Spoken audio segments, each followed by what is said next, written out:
This book came out in June. It took me about 2.5 years of research. I've gone in front of dozens of groups, and that's about the average. 1 in 10, maybe even less than that. Throughout New England, New York, Pennsylvania, New Jersey, Maryland. I've given presentations in all those places. And that's about the average. That's an extraordinarily high amount of people. About 90% of the people that we speak to, your neighbors, have been to the top of Mount Washington. That speaks to the enormous shadow that this mountain casts, despite its relatively speaking small size, 6,288 feet and 2 inches officially. So what I wanted to find out was why. What makes this mountain such a draw? There's some obvious reasons, the extreme weather, its accessibility, that sort of thing. But there's a lot more to it than that. And so what I did over the course of 1 year, 2017, from January 1st through December 31st, I set out to attempt to do everything that you could do that was taking place on Mount Washington, on or around Mount Washington. My career very much is as an experiential journalist. If I was going to write about the Mount Washington Observatory, I was going to live at the observatory in the winter, which I did. If I was going to write about the foot race that takes place up Mount Washington, I was going to run the foot race, and I did. If I was going to write about the Cog Railway, I was going to shovel coal on the Cog Railway, and I did that too. I spent a couple of weekends working for the state, picking dandelions at the summit. I don't know if any of you know, they actually have a weeding program at the state. You can all volunteer for it. It's a fine way to spend your weekend. Dandelions are an invasive species up there. I spent a few weekends with a landscape artist, with a group of landscape artists from the Hudson Valley School of Art, attempting to step outside my writing medium and see what it was like to attempt to paint the mountains. The bottom line there, it should become as no surprise to anyone that I should keep my day job after doing that for a couple of weekends. But that's what I did over the course of the year. And what I want to do with you today is give you, I want to get you all out of here before the real snow actually does start falling down here. And I want to leave a little time for a Q&A. So what I want to do for you today is tell you a few stories. If you think of Mount Washington as a table with 4 legs, I'm going to tell you some stories from each of those 4 legs. And those 4 legs are the Mount Washington Auto Road, the Cog Railway, the Mount Washington Observatory, and the Appalachian Mountain Club, or the AMC, and the hikers that go up Mount Washington. How many of you have taken the Cog Railway up? Yeah. How many of you have driven the auto road up? Yeah. How many of you have hiked in the winter? Couple? Yeah, a couple. And was it you? There's a gentleman in the audience who ran the road race, right? Who ran the road race? Yeah, you did. Yeah. Okay, so that's great. That's always cool. I always like it when he beat my time by 3 hours, but we'll talk about that. We'll talk about that when we get to it. So. Let's begin with that. If I have to keep leaning over, I'm gonna. How about let's do this? Can everybody hear me? Can you hear me? Okay. Okay. Good.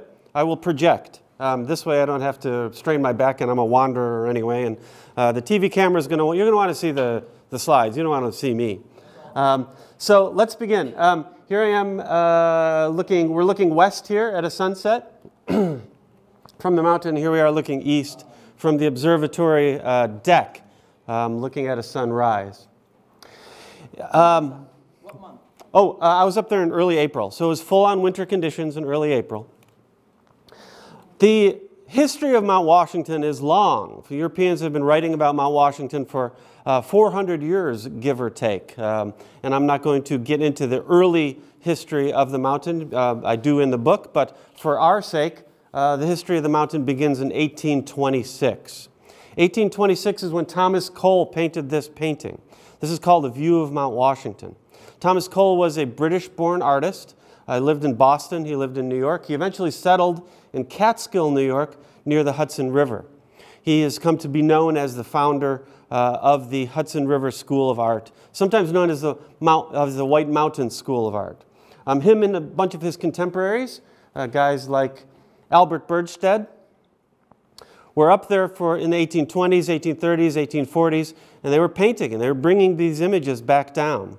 If you were in a museum, if you went to a museum in the 1820s or 1830s in Philadelphia, New York, Boston, San Francisco, Vienna, Paris, London, all places where these paintings were exhibited, and you came across one of these paintings, odds are you knew about the White Mountains. In 1826, there was a thing called the Wiley Slide. An entire family was wiped out in Crawford Notch. That made the headlines quite a bit. Darby Field had summited Mount Washington, a merchant and from the Dover-Portsmouth area in 1642. Abel Crawford and his family were already up there. They owned a small inn. But odds are you weren't going up.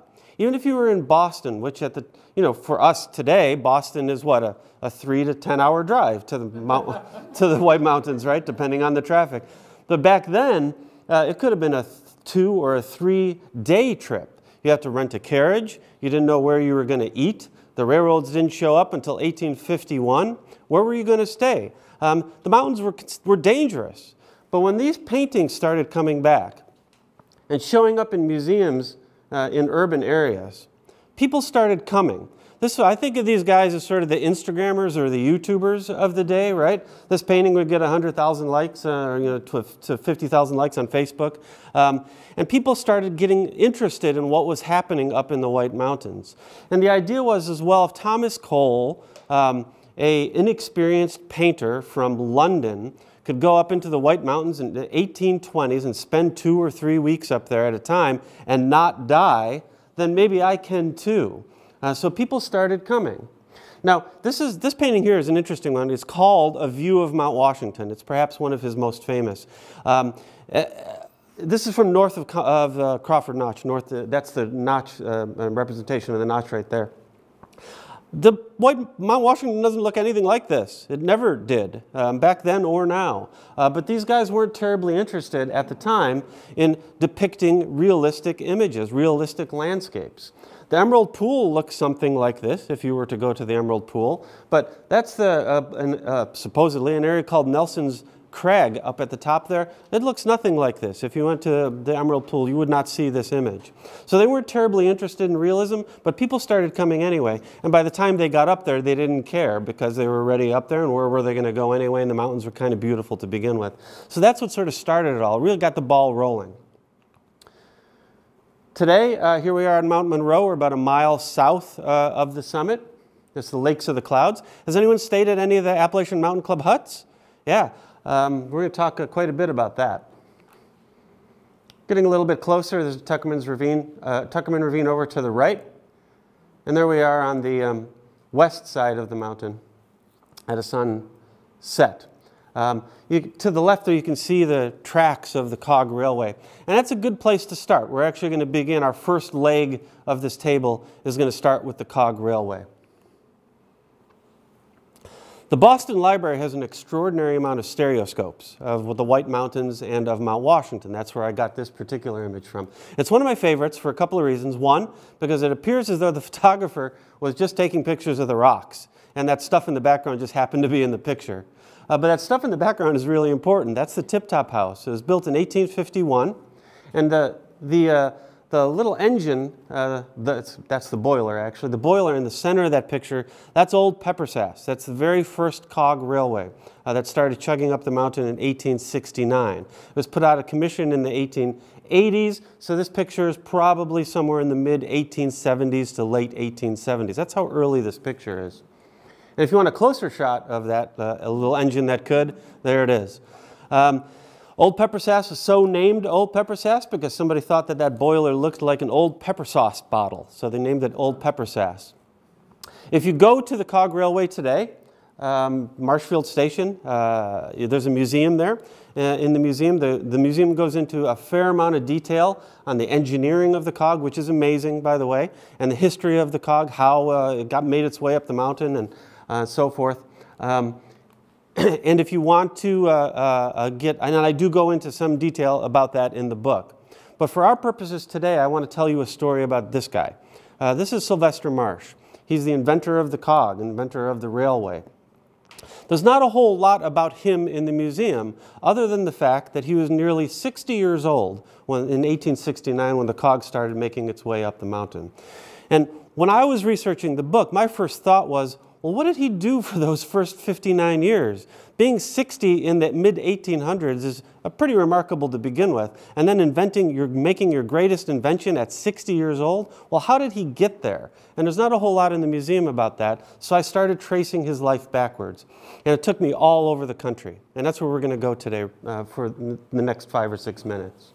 He was born in Campton, New Hampshire, so he's a local boy. He was born on a pig farm, of all things. His father wasn't part of the picture. His mother moved in with her sister when Sylvester was very young. So Sylvester was left on the farm all alone. And he was bored. He didn't like that, but he was ambitious. So he packed his bags and he walked to Boston. The reason that he walked to Boston was because there was this new marketplace that had just opened up a few months earlier that he had heard about called the Quincy Market. And he got a job in the meat and produce section of the Quincy Market. Got a little bit of experience, put a few bucks in his pocket, and started making money, and he started liking making money. And while he was there in the Quincy Market, he heard these rumors about this sort of mythical city at the middle of the country, at the far western end of the Great Lakes, where land was free or cheap. There was no district court yet. With a bunch of stakes in his backpack, he packed his bags for a second time in his life, and he took a steam engine, which will come into play later, to Chicago, Illinois. In the late 1830s, when Sylvester showed up in Chicago, there was 212 people living in Chicago at the time. He walked from Lake Michigan up the Chicago River for about a quarter mile, where, just simply for geography purposes, where Trump Tower approximately stands today. And he staked his claim in a plot of land, and he built a 3.5-story steam-powered meat processing plant right along the Chicago River. For 20-plus years, it was the largest and tallest building in the Midwest. The swine were coming in from the Ohio Valley. Sylvester started investing in flour and grain. Went in one door of his, the front door of his meat processing plant, processed it, went out the back door, and he sold it across the Great Lakes to Buffalo, over the Erie Canal, down the Hudson River, and he sold it back to New York and Boston, and he started making quite a bit of money doing it. He was sued, by the way.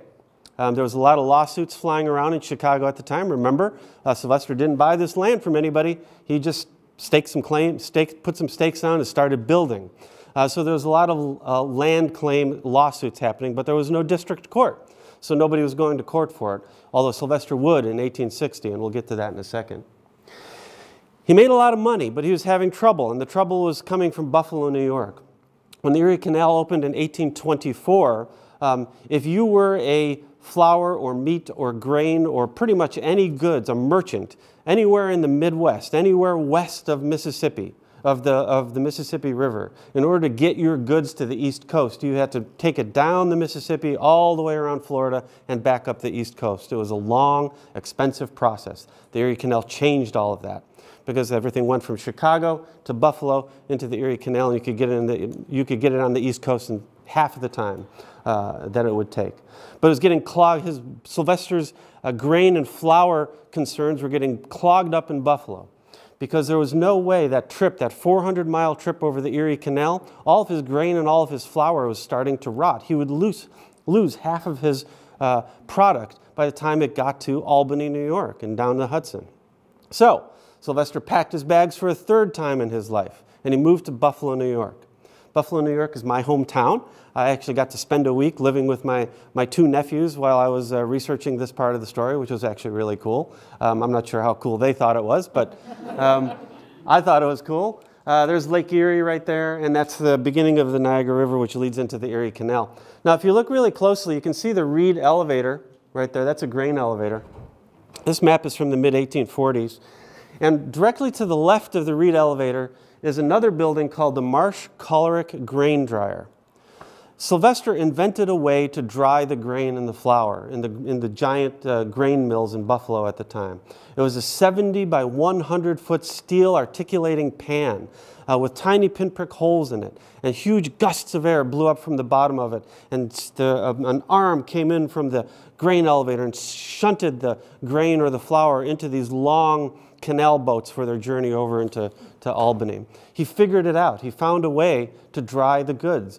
And he became rich, really rich. There was 36 grain elevators in Buffalo by the time Sylvester retired, and I put retired in quotes. And of the 36, 30 of them had one of Sylvester's grain dryers attached to it.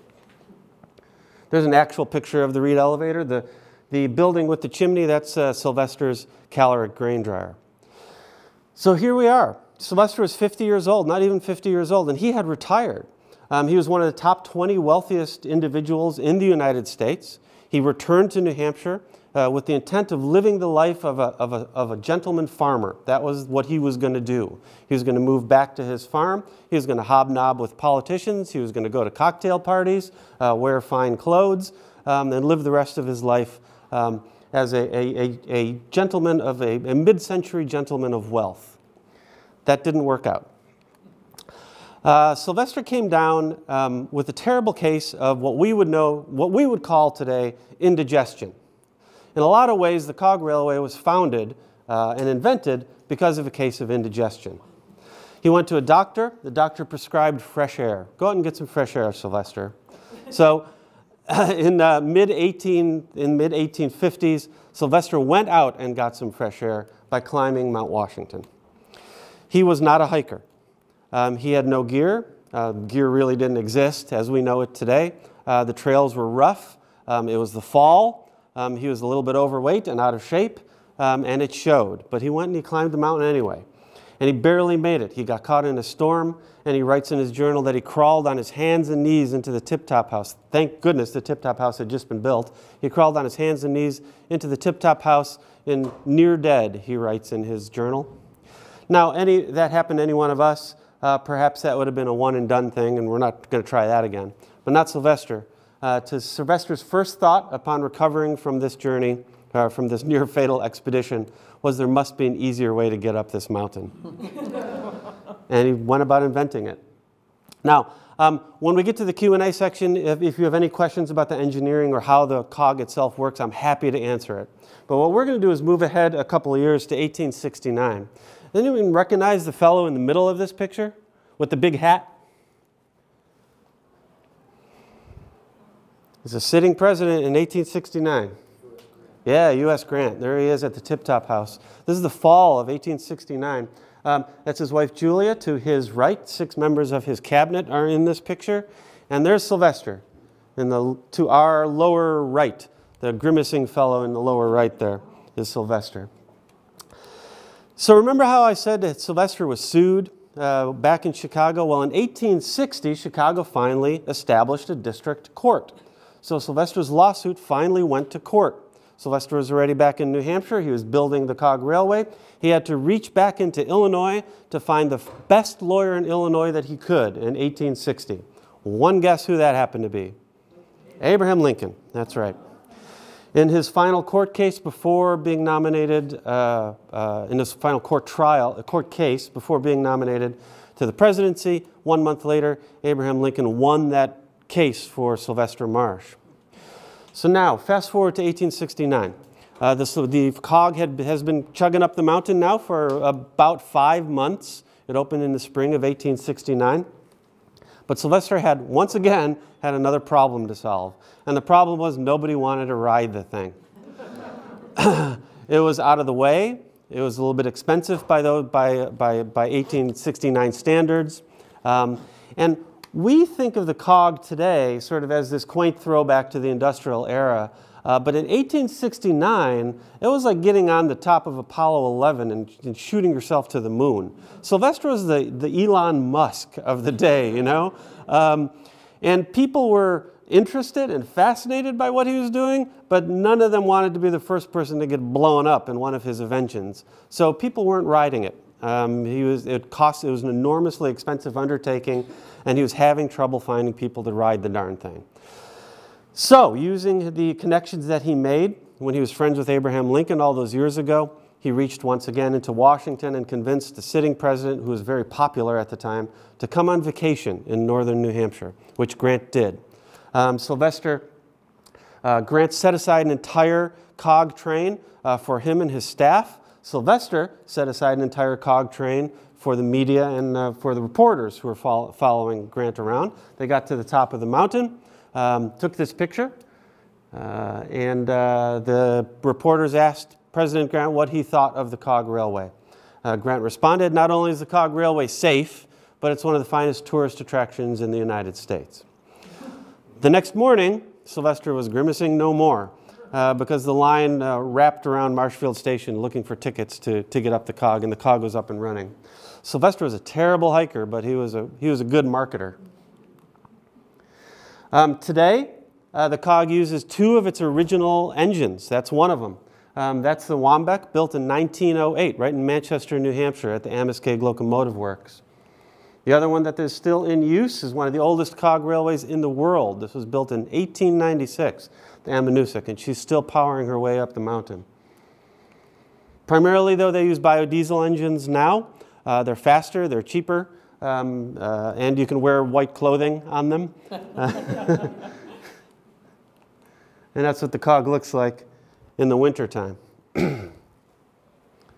So we'll move on to a second leg of our journey, the Mount Washington Observatory. Has anyone stayed overnight at the Mount Washington Observatory? Who has been there? Anybody get a tour of the observatory? Has anyone toured the observatory? Yeah. There was an observatory at the summit from all the way back from the 1870s. It was set up inside the Tip Top House. It was run by what we know today as the United States Signal Corps, but it was seasonal. The equipment that they used was terrible. There was no insulation. Rodents and mice were constantly chewing through the meteorology devices, and they weren't taking regular readings. So they abandoned it in 1891. And it wasn't until 1932 that four guys, founded the observatory as we know the observatory today, as it exists today. Two of those founders are in this picture. This picture is from 1836, give or take. One of them is a guy by the name of Alex McKenzie. He's up there on the roof. And Sal Pagliuca, he's at the instrumentation box down there. The other two founders are a guy by the name of Joe Moynihan and a name that some of you may recognize, Joe Dodge. Joe Dodge is from about 1920s to until he died, really, the 1960s. Joe Dodge was basically the guy in charge of the AMC and the whole hut system that's up in the White Mountains. Joe Dodge is the Paul Bunyan of New Hampshire. The tall tales of Joe Dodge far exceed his actual personality.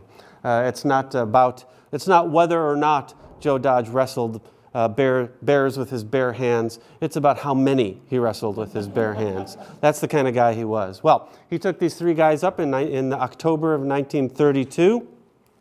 They hauled all the equipment up in a series of caravans all by themselves. They built that signal house by hand from scratch, and they opened the observatory in 1932.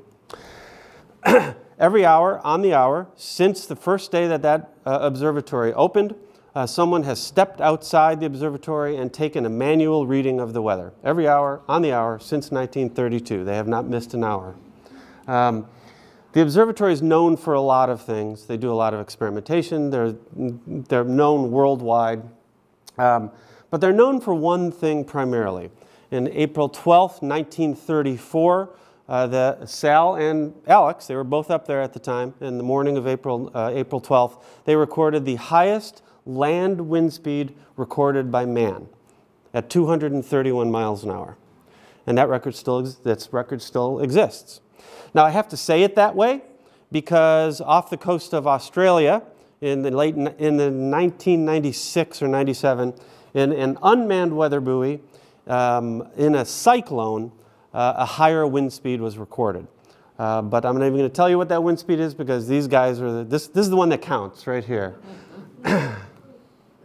And there's a good view of the, looking north from the top of the observatory. That's the old Summit House. It was owned by the COG Railway. It was the big hotel that was up there. Burned down 4 times. And here's its last variation. This is 1964 or so. There's the observatory today, built in 1979, opened in 1980. I'm told that the observatory was built to withstand wind speeds of 350 miles an hour. There are meteorologists up there who would give anything to test that theory, but they haven't had a chance to yet. The observatory tower. There is a program. They have a volunteer program at the observatory where you can go up there. You get free room and board. You can get free food. You get to kick around at the summit. You see how the observatory works. You live up there for a week. And in return, you have to cook for the meteorologists. So, when I was accepted for this program, my wife was horrified. Not because she feared for my safety, but because I'm a terrible, terrible cook. I think she feared for their safety. Because in the wintertime, you know, you go up there on the snowcat. It's the only thing coming and going. Once the snowcat leaves, it doesn't come back for another week, maybe 8 days, maybe 9 days, depending on the weather. So you have to, you know, you can't order Domino's pizza, unfortunately. There's no one to bring it to you. So you have to deal with what was up there. So when I went up, here's some shots of the residents. When I went up, the observatory, knowing that I was a rookie, sent me up with another volunteer, a veteran volunteer, a guy by the name of John Donovan. John plays a big role in the book, who was basically my babysitter. He had been up there for, this was his 10th time up there. He had restaurant experience. So there's this moment, there's an upgoing crew and there's a downgoing crew. There's about a 2-hour layover between the two. So what the upgoing volunteers do is we get together with the downgoing volunteers and you do an inventory. You go through the coolers, you go through the fridge, you see, you know, you figure out what appliances are working, which ones aren't, and you make a plan for the week. It's like running a restaurant, right? And John came to me during that layover after we had done an inventory and said, well, how do you want to work this? Are there some dishes you want to make? Do you want to take a day and I'll take a day? How do you want to do it? And I said, John, how about the way that we work this is you just tell me what to do and I will do it. So I ended up being John's sous chef for the week that I was up there. I did all the chopping and all the cutting. I stuffed all the mushrooms and all the peppers. I set all the tables and cleaned all the tables. And I did all the dishes. That was my job during the week that I was up there. There's 4 bunkhouses up there. Each bunkhouse approximately can sleep 6 people. You can shove 6 people in there. So 6 times 4 plus a couple of people on the couches. You can cram 30 people into the residency of the observatory. It wouldn't be comfortable, but they would be safe. During the week that I was up there, there was 5 of us. So we were cooking and cleaning for 5 people. The Joe Dodge Lounge, he's the only one of the founders who gets his own room that's not a bunkhouse. This is where the observers come and they hang out. There's a TV and books and things there on their downtime. They work long hours, the meteorologists do, 6 a.m. to 6, they have 12-hour shifts, 6 a.m. to 6 p.m. and then 6 p.m. to 6 a.m. So when they come down at 6, when there's a crossover at 6 p.m., the food better be ready. I was lucky because, you know, I know how to make chili, I can make spaghetti, that type of thing. The meteorologists up there are all men and women who are on their way to other jobs, right? So they are in their early to late 20s, all of them, you know, moving on to TV stations, to being weathermen, things like that. So the good part for me was that they would eat anything. So as long as the food was there waiting for them, they would eat anything, and they ate a lot too. A 12-hour shift, you're going to be hungry. That's John there on the right. While the week that I was up there, we experienced a wind gust of 117 miles an hour. That was the highest wind gust we experienced, and we experienced sustained winds of 87 miles an hour. This is a picture of John and I just coming in from trying to take a walk out on the observatory deck in the 87-mile-an-hour winds. That's a Hurricane 1, Category 1 hurricane winds, by the way. You can see on our parkas are white, and that's rime ice that had begun accumulating on our parkas. We were only out there for about 10 or 12 minutes.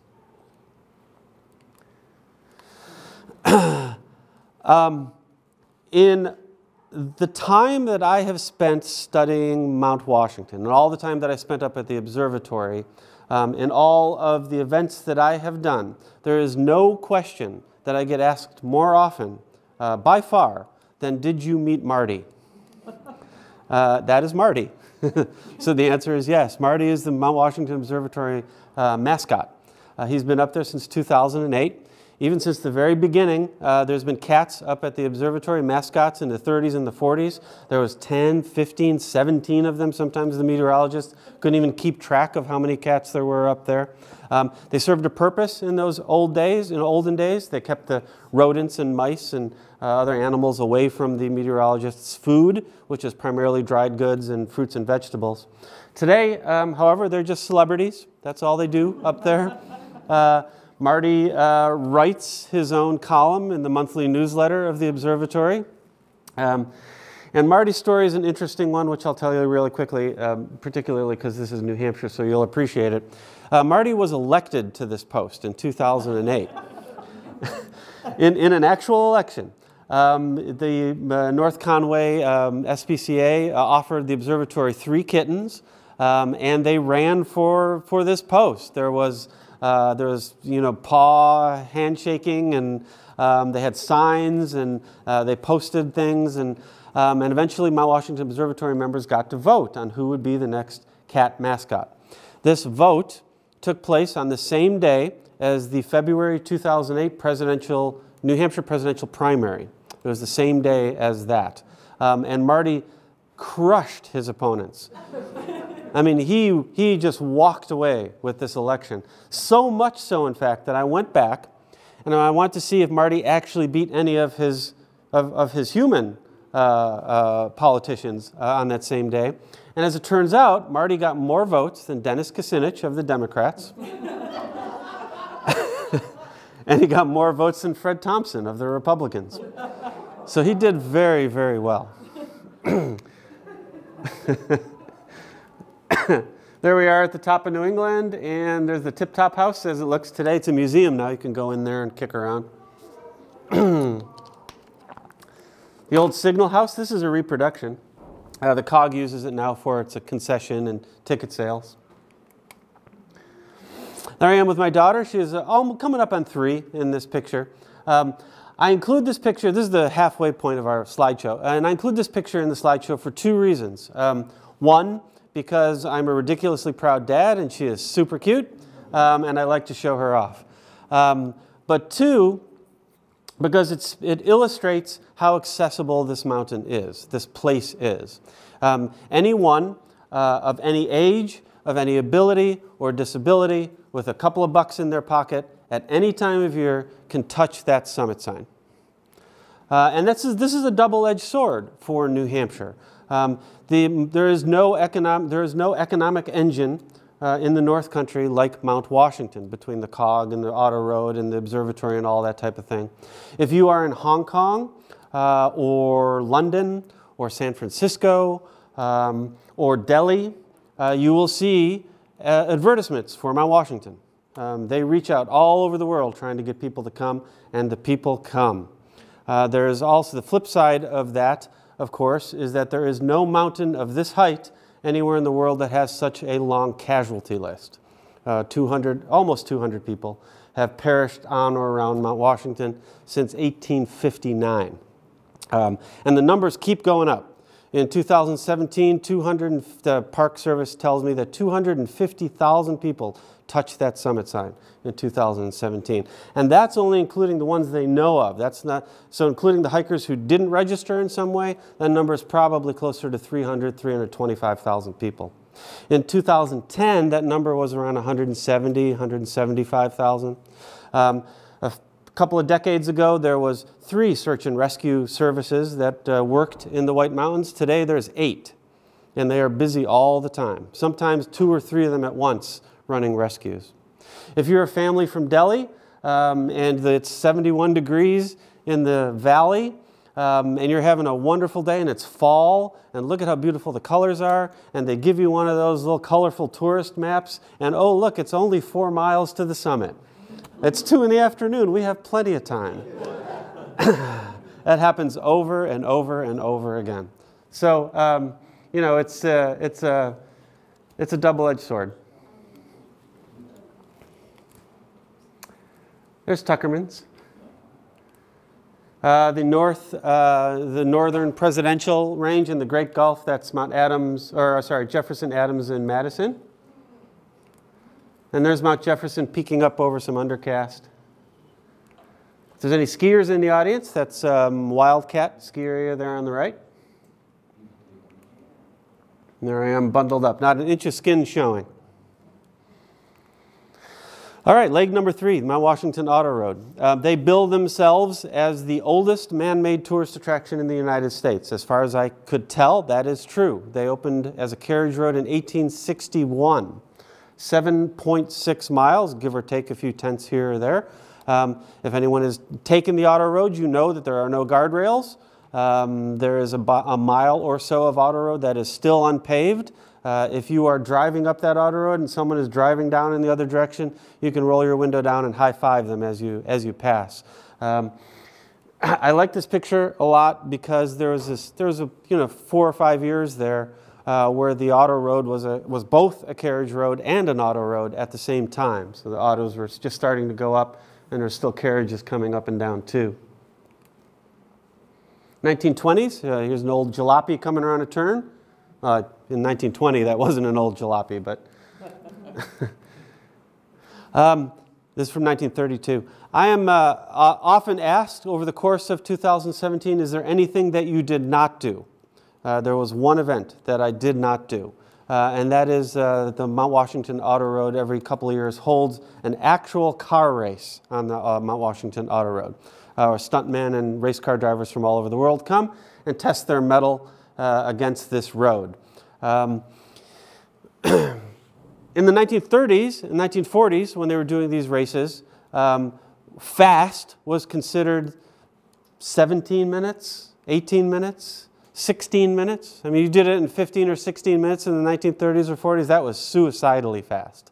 In 2017, the year that I was there, a guy by the name of Travis Pastrani, a stuntman from Las Vegas, drove a souped-up Subaru Outback up the mountain in 5 minutes and 44 seconds. There's a camera inside the car. You can go home today and Google it. It's on YouTube. And you can white-knuckle the entire 5 minutes and 44 seconds from your office at home. That is the hairpin turn at the end of the Cragway. There's about 150 or so foot drop at the end of that hairpin turn. Travis did this in less than 6 minutes. It's a 8-mile road, so he averaged 65 miles an hour going up this road. He took that turn on 2 wheels going 55. It was an extraordinary, crazy feat. They would not let me do this. I begged them to let me sit in the car. Let me take a test run with one of your drivers, because there's those teams that come from all over the place. But they wouldn't for 2 reasons. One, because I needed insurance. And number 2, because even my 185 pounds would have thrown their timing off of their cars. So much to my chagrin and my wife's relief, I was not allowed to take part in the auto race. 3 cars went over the edge in 2017, by the way. No one was hurt or killed, but 3 cars went over the side. You can see those too on YouTube. What I did get to do is take the snow coach. This is a grand alternative. I'm gonna be a little PR here for the auto road for a second. This is a grand alternative if you want to go up the mountain in the middle of winter. It does cost a few bucks, but they'll take you up to the halfway mark, about 4,200 feet or so, where you can get these incredible views. They run them in January and February, and if you pick a day where there's not a nor'easter happening, like I did, you can get really pretty awesome views. Foot race. Okay, where's the gentleman? Did the gentleman leave who did the foot race? I know he said that he might have to go home because for the snow. So here's the foot race. So almost 8 miles. This road has average grade of 12%. In some places it's 22% grade. They build this race is billed as only one hill. Yeah, right? It's one of the most difficult races anywhere in the world. Ultra runners from all over the world come to run it. It's a lottery system. 1,000 people can run this, plus the ultra runners. For 2 years in a row, my wife was picked for this race. I had never been picked for the race. So in 2017, the Auto Road said, "You're in. You're writing the book on it. You can run it."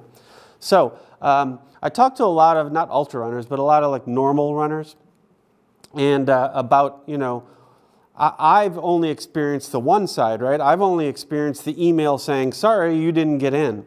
And I know how that feels. And the feeling, your first thought when you get that email is, "Darn." And then your second thought is, "Phew, I dodged that bullet." But it's just the reverse, right? When you're going to run it, your first thought is yes. And then your second thought is, "Oh my gosh, what have I done?" So I was trying to figure out how to do this, how to run the race in a way that was different. This is by far the most popular thing that happens on the mountain. Media from all over the world come. It's been written about. There's been books written about it.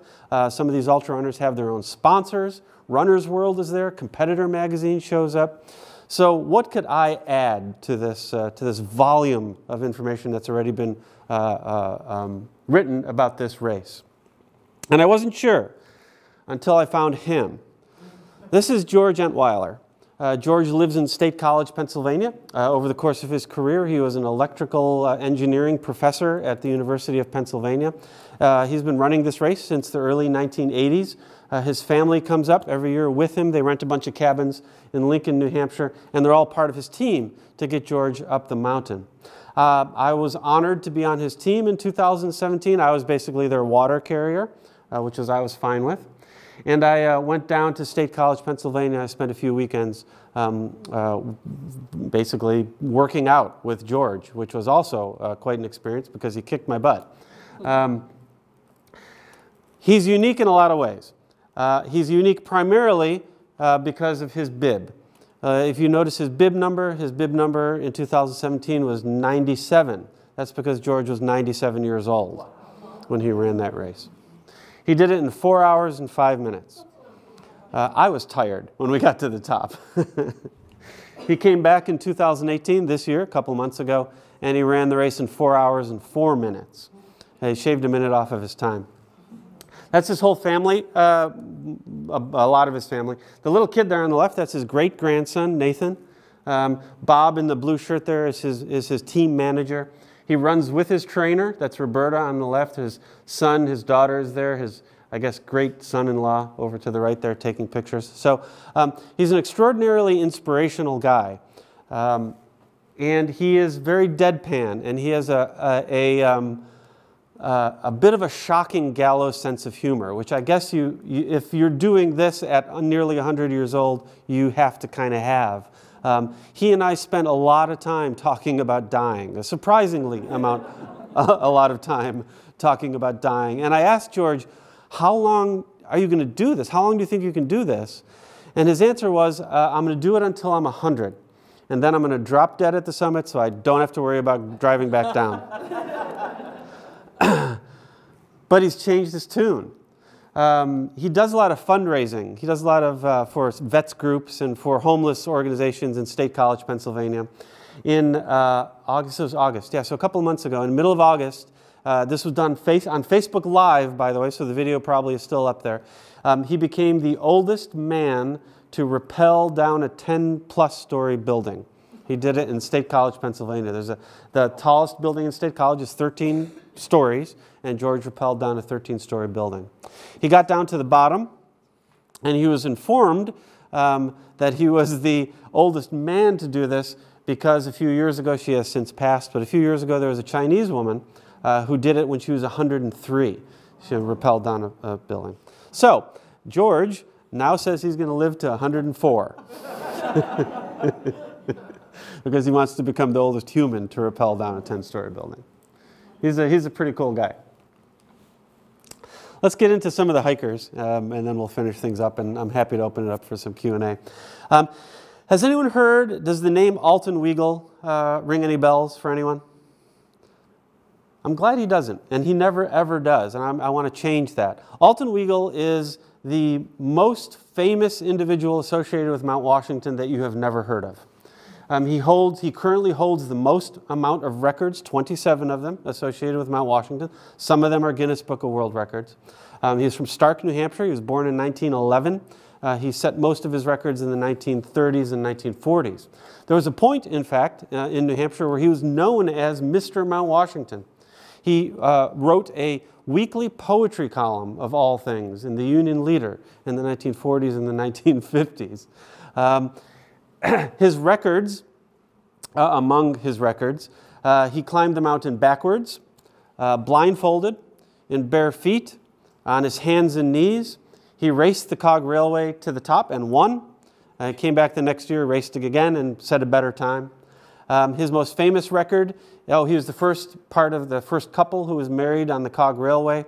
And his most infamous record is pushing a wheelbarrow full of sugar all the way up the auto road without setting it down. So when I started looking into Alton, my first question was, why? How do you even think of that? The Mount Washington Auto Road holds an annual Alton Weagle Day where people from all over the country come and they attempt to set crazy records. And I took part in that. Elaine is laughing. You should take part in that. They're always looking for volunteers, and the craziest thing you can think of, they will take you in and you can do it. It's free, by the way, so you don't have to pay any money. It's a really good time. So I thought for a long time about what I was going to do. They actually have a list of all the records that have been set, so you can go through and see if what you thought of doing was done. I'm a writer. I'm a poet. I love Walt Whitman, and I like poetry. And Leaves of Grass is my favorite long prose poem. So I would attempt to become the first person to read poetry out loud while climbing the mountain. But first I had to become Walt Whitman. In Manchester, New Hampshire, and one of the warehouse building called the Varick Building, there's a place called Mary's Closet. And this is Mary. That's Mary Selvatsky. She is a master seamstress since the 1980s. If you have gone to a community theater production pretty much anywhere in New Hampshire, you've seen her work. She's a costume designer. It is easily the most favorite place of my daughter's most favorite place in the entire world. This is a 4,000 square foot warehouse of costumes. One whole wall is Disney princesses costumes.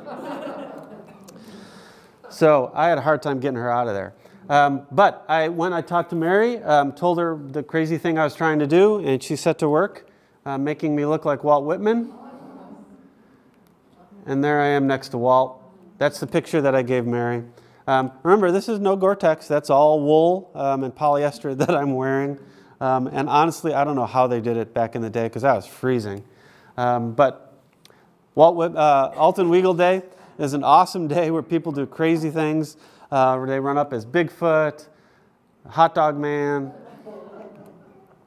the Cookie Monster and the Three Cookies, Star Wars. Elaine will appreciate this. So I am often, a couple of months ago, about a month or so ago, I was giving a presentation. There was a little kid in the audience, a little boy. He was maybe 10. And I was really working him because he was kind of bored, and I could tell that like his dad brought him, So I was trying to get him engaged in the presentation, And I got to this slide, and I said, and even stormtroopers can climb Mount Washington. And his hand shot right up. Oh, Mister. I was like, yes, I was like, he's engaged, yay. He said, that's not a stormtrooper. That's a scout trooper.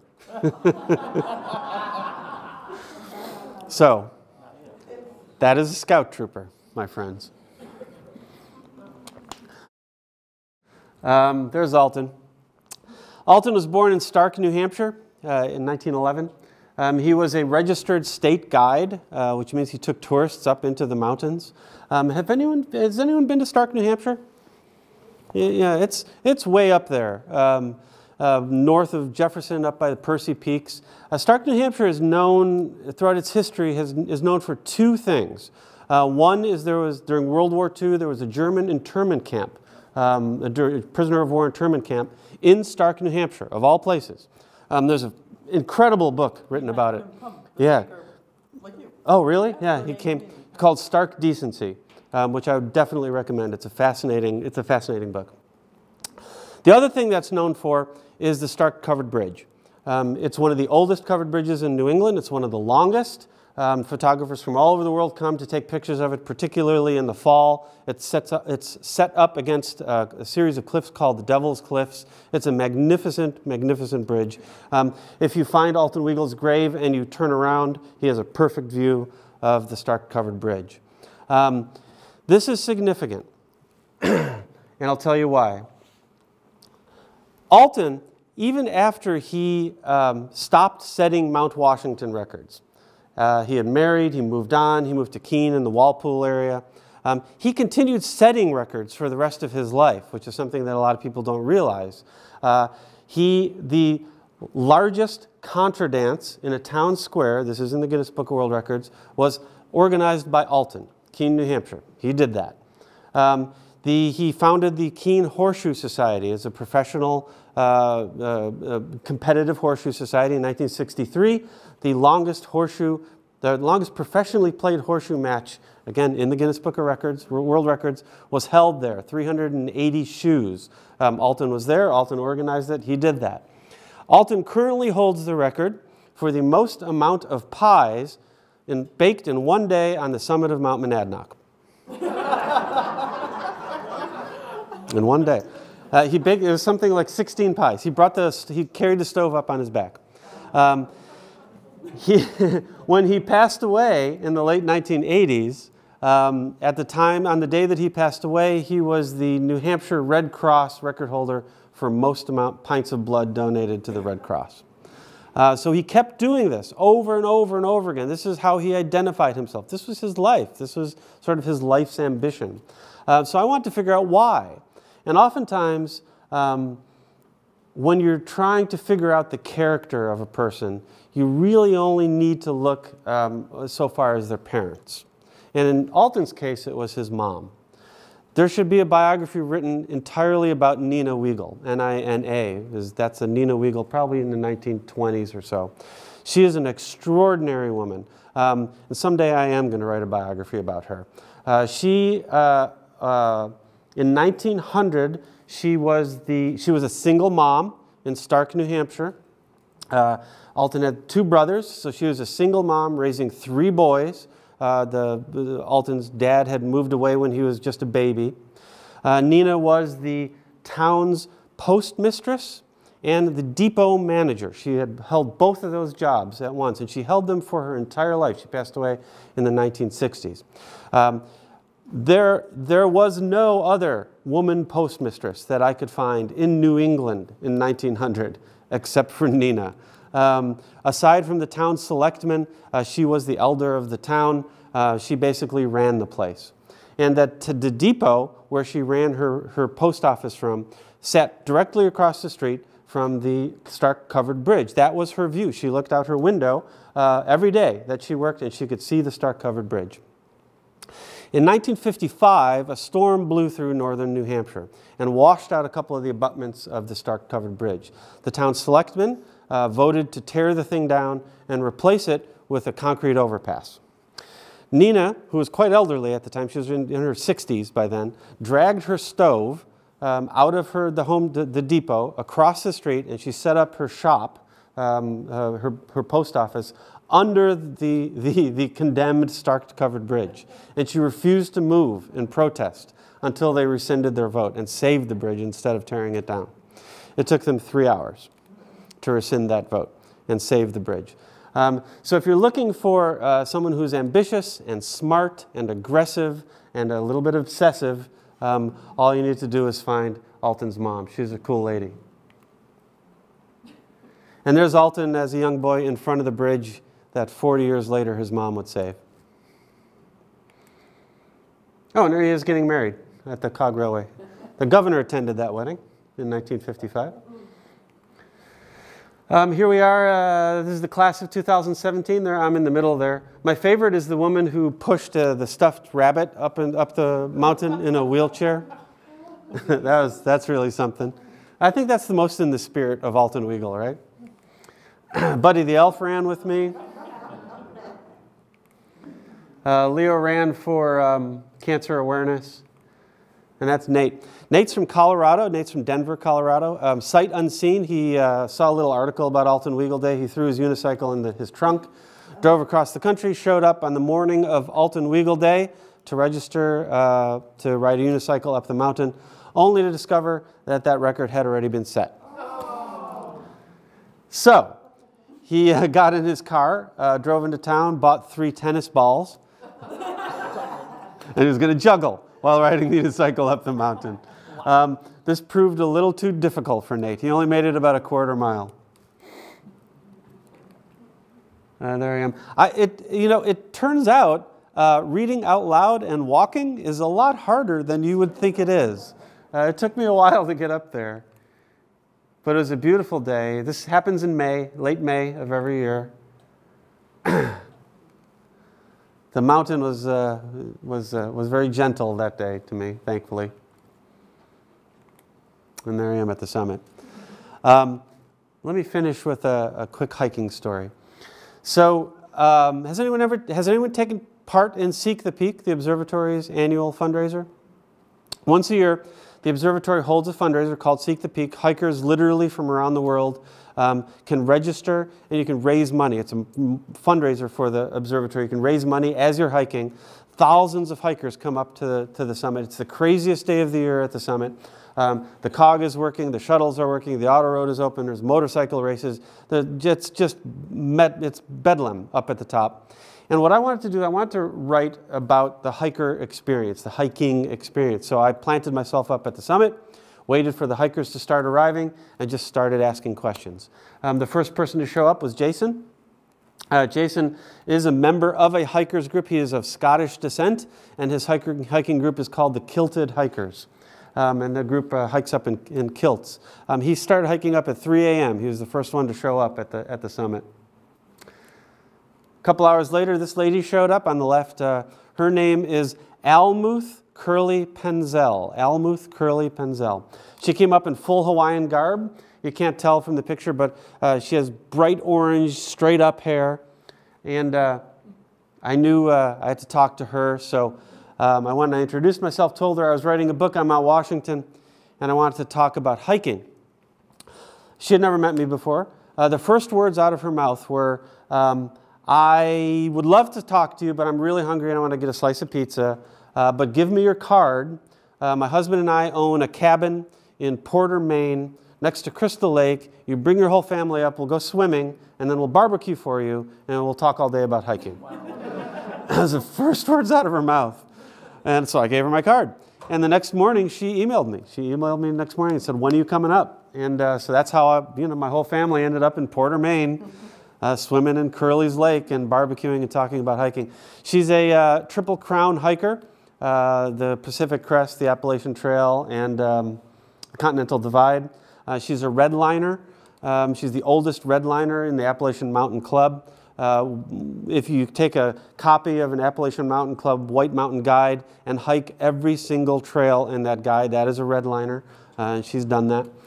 She's also the oldest, well, one of the only, I guess she would be the oldest. There's a new list, I don't know if you knew this list. There's a new list called the 70 and Over Club. So if you hike all the 4,000 footers after 70, there's a new club, and she is the oldest member of that club. So she's an extraordinary lady, and we get quite into a lot of detail in the book about her and her life.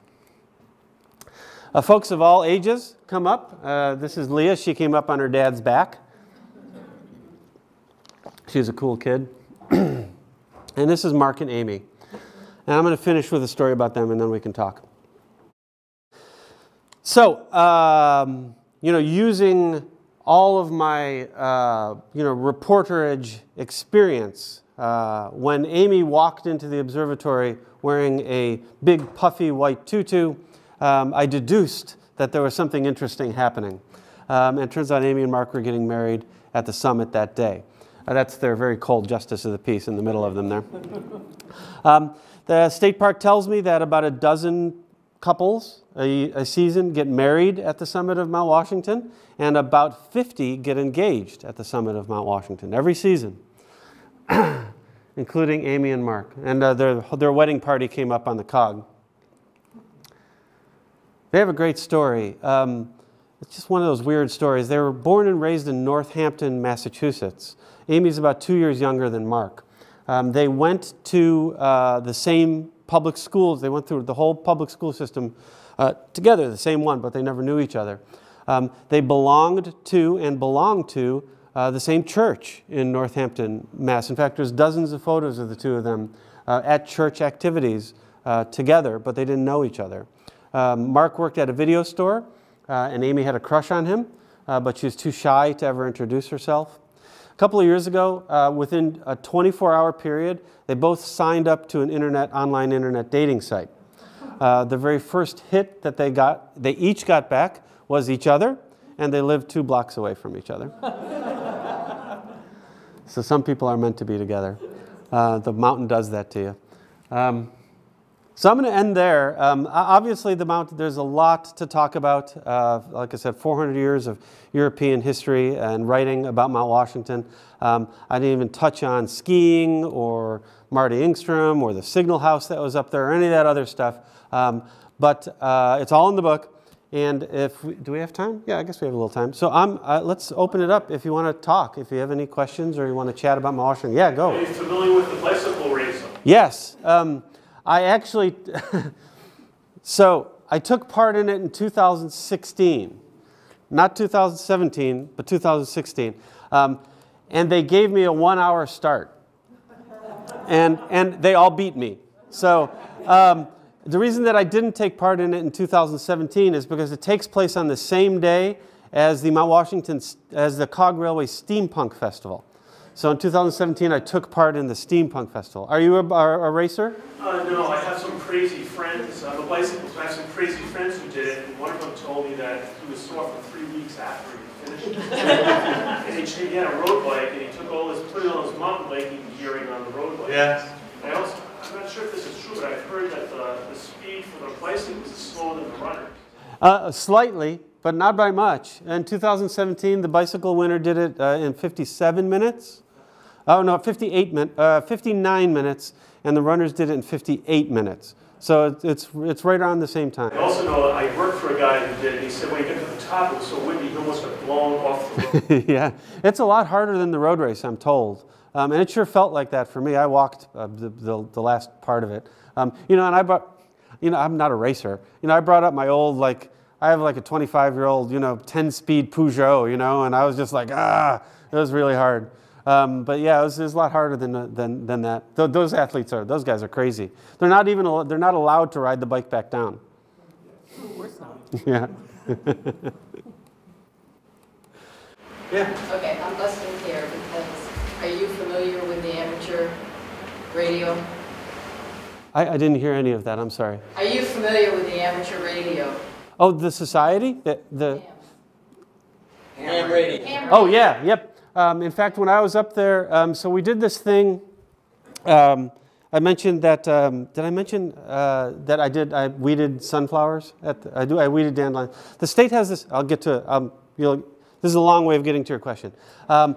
The state has this program called a weeding program, and you can volunteer for it. And every few weekends a week, the dandelion up there is an invasive species to the White Mountain, and it pinches out flowers like the cinnafoil and the wildflowers are supposed to be there. So the state sends a bunch of volunteers up there for a couple of weekends, and I went up there and I was weeding dandelions. During one of the weekends that I was up there, there was the ham radio, the New England Ham Radio Society. I'm not sure what they were called. They actually had a ham radio operator at the top of Mount Washington because they were trying to connect the entire Appalachian Trail. So there was somebody at Katahdin and then somebody, so there was like 27 or 28 of them, and they were trying to set up a connection that covered from Springer, Georgia, all the way to Katahdin in Maine. Did they succeed? I don't know. They were up there for the entire time. I know they were having some trouble with Georgia. That's because he was talking to Maine and he was talking to Pennsylvania, and they were trying to connect Georgia at the time that I went off to pick dandelions. But because they're still counting ballots. yeah, this would have been August of 2017. Okay. Along on one of the operators. Ask them how they did. I'd be curious to see if they did it or not. I'm one of the operators that supports the various races up that mountain. Oh, cool. What? The foot race. Yeah. Well, we only do one bicycle race now. We Yeah. used to do 2. Yeah. And I also work for the Boston Museum of Science when we do the Washburn Challenge. Oh, right. Where they climb up. Some are going up once, up and down the mountain. Yeah. Some are going twice. Wow. And we've even had them do 3 times. Oh my God. So I help support all that. That's really. Have you done the foot race or anything like that? Have you done the foot race? Have you done support on that or? Yeah. Yeah. Yeah. None of this would happen without folks like this lady in the back. For every athlete that it goes up that mountain, there's 6 people like her, at the stations and doing support and doing, what do they call them? The sag wagons. They call them the sag wagons, where if you're sagging on the race and you need a ride down, you can get in the back of the wagon. Well, we don't really do that, but we will report if somebody needs a ride down. That's cool. We'll make sure that they do get down. But we're communications. Do the hams have a repeater up there? Yes, we do. I'm sorry. A couple of repeaters, actually. Who asked? Does the Ham Radio Society have a repeater up there? Oh, you can ask her. We have a couple. Yeah. We have a couple of them. And it's very difficult working. The propagation of it is really hard. We also do the auto race. Yeah, the auto race. You did the auto race? Yeah. Yeah. Good question. What's your opinion of hiking Mount Washington in the middle of the winter, going up Lion's Head, just with like the EMC trail guides? You're asking me what my opinion of Lion's Head Trail is? In the middle of the winter, Yeah. without being, a seasoned hiker, trying to do it with like the EMC. With the AMC? EMC. I think it's the EMS, excuse me. EMS in North Conway. Yeah, that's Rick Wilcox. Safe is it? How? If you are with Rick Wilcox and the IME, it is safe. Rick Wilcox is one of the first. He's non-native, but he's one of the first New Hampshireites to summit Mount Everest. He's considered one of the safest climbers and guides in all of New England. If you're going to go up with anyone, go up with IME. They have an excellent reputation. It is not easy. There's no easy trail up Mount Washington in the wintertime. But if you're going to pick a guide to go with him. If you don't have a choice of the guide, does it matter? I don't think so. I don't know of a casualty from EMI since he's been doing it. He's been doing it for 40 years. I can't imagine any climber or hiker in the hiking community, in the climbing community, that would have a bad thing to say about Rick Wilcox and his organization. He does trips to Everest. He does trips to Nepal and to Kilimanjaro. That's probably the best one in New Hampshire. Okay, thank you. Yeah. Now, if you had said EMS or AMC, yeah, then it's about the guides, it's about the climbers, then you got to look a little bit more closely. But if it's IME, I wouldn't worry about it. But I think my daughter was looking at EMS. I think she's trying to kill me. That's what I'm asking. Now, what I would say is IME is a little bit more expensive. It's not cheap. But he has an excellent reputation. He has the best reputation. I would trust him. And have fun. You're going to be in pain when you're done. But. Yes? I think I saw pictures there at one time, or maybe it's still there, there was a microwave relay station up there. His name? Still there? Is it still in use? Or they've run a nice fiber optic cable up to it? No and yes. They still have an antenna station up there. The state police use it. MUR uses it, and there's some weather dishes up there, but they don't actually run a station up there anymore. Yeah.